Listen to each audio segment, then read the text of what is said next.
गंमत कशी होते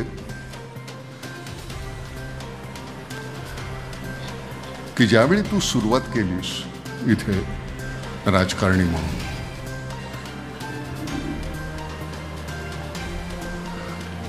त्यावेळी नेमकं काय करायचं हे आपल्याला कल्पना नसते रे. नाटकात आलो, आमच्या नशिबानं आम्हाला आजूबाजूला विजयाबाई, अरविंद देशपांडे, सुलभा देशपांडे, रमाकांत देशपांडे अशी मंडळी मिळाली.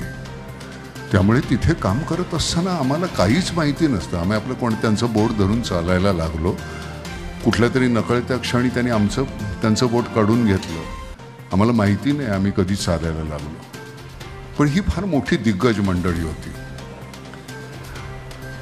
तसं तुला मला माहिती नाही तुझ्या वाट्याला कोण आले, पण निश्चितपणे छान मंडळी आली असणार.